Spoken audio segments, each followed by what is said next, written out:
அனைவருக்குமே வணக்கம். சற்று முன் கிடைத்திருக்கக்கூடிய ஒரு மிக மிக முக்கியமான செய்தி ஒன்று வெளியாகி உள்ளது.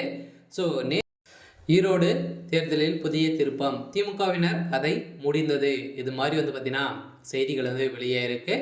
ஸோ நேற்று இடைத்தேர்தல் ஈரோட்டிலிருந்து நடைபெற்றது இல்லையா? ஸோ இந்த இடைத்தேர்தல் பார்த்தீங்கன்னா ஸோ காலையிலே ஒரு 11 மணி அளவில் 26.3% பார்த்தீங்கன்னா ஸோ தேர்தல் வாக்குப்பதிவு நடைபெற்றது. இந்த வாக்குப்பதிவின் அடிப்படையில் பார்த்தீங்கன்னா திமுகவுடைய நிர்வாகிகள் பார்த்தீங்கன்னா ஸோ அதில் நடக்காத வராது இருக்கக்கூடிய நபர்களுடைய ஓட்டுகள் அனைத்துமே கள்ள ஓட்டுகள் நிறைய பதிவு செய்ததாக இப்போ ஒரு பெண்மணி பார்த்தீங்கன்னா இந்த போராட்டத்தின் அடிப்படையில் போராட்டத்தில் இறங்கியிருக்காங்க. சொல்ல உச்சநீதிமன்றத்தில் வழக்கு துணிந்திருக்கக்கூடிய சூழ்நிலையில் தான் இப்போ அதிரடியாக ஈரோடு கிழக்கு தேர்தலில் பார்த்தீங்கன்னா ஒரு புதிய திருப்பம் ஏற்பட்டிருக்கு. சொல்ல திமுகவின் கதை ஒட்டுமொத்தமாக முடிய போகுது.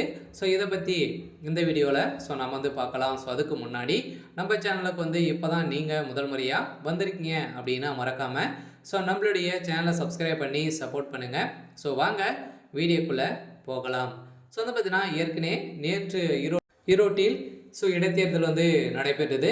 இது பார்த்தீங்கன்னா காலை 7 மணி அளவில் தொடர்ந்து ஸோ நடைபெற்று வருகிறது. 11 மணி அளவில் நிலவரப்படி 26% பார்த்தீங்கன்னா வாக்குப்பதிவு நடைபெற்றது.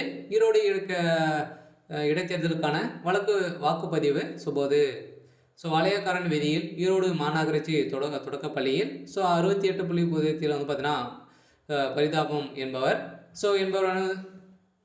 பெண்மணி பார்த்தீங்கன்னா ஸோ வழக்கு பதிவு செய்து வந்திருந்த நிலையில் அவருடைய கணவன் வாக்களித்த நிலையில் ஸோ பரிதாபம் வாக்கு செலுத்த சென்ற போது ஸோ ஏற்கனவே அவரது வாக்கு ஸோ விட்டதாக வாக்குச்சாவடியில் உள்ள அலுவலர்கள் பார்த்தீங்கன்னா மற்றும் முகவர்கள் தெரிவித்திருந்த நிலையில் அதிர்ச்சியில் அடைந்திருந்த நிலையில் கணவருடன் வாக்களிக்க தற்போது வந்துள்ளேன். எனது வாக்கை மற்றவர்கள் எப்படி வாக்களிக்கலாம் என வாக்குச்சாவடியில் ஸோ கலவரத்தில் ஈடுபட்டிருந்த நிலையில் தான் இப்போ அதிரடியாக ஸோ திமுகவினர் பார்த்தீங்கன்னா ஈரோட்டில் நிறைய வாக்குகள் கள்ள ஓட்டுகளை செலுத்தியதாக இப்போ புகார் எழுந்திருக்கக்கூடிய நிலையில் தான் இப்போ ஈரோடு கிழக்கு தேர்தல் பார்த்தீங்கன்னா ஒரு புதிய திருப்பமாக தான் அந்த தேர்தல் ரத்து செய்யப்படுறதாகவும் தேர்தல் ஆணையம் என்ன முடிவு எடுக்க போகிறாங்க அப்படின்னு தான் ஒரு பெரிய கேள்விக்குறியாக இருக்குது.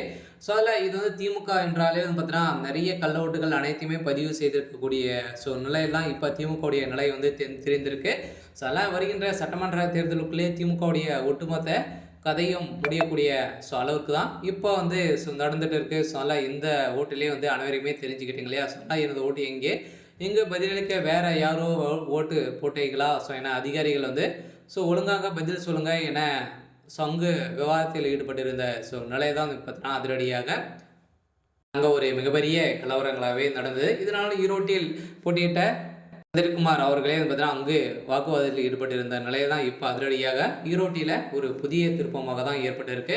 இருந்தாலும் என்ன முடிவு சொல்ல போகிறாங்க அப்படின்றத ஸோ வெயிட் பண்ணி பார்க்கலாம். ஸோ இது மாதிரி செய்திகளை தெரிஞ்சுக்கணும் அப்படின்னா மறக்காமல் நம்மளுடைய சேனலை சப்ஸ்கிரைப் பண்ணிக்கோங்க. தேங்க்யூ.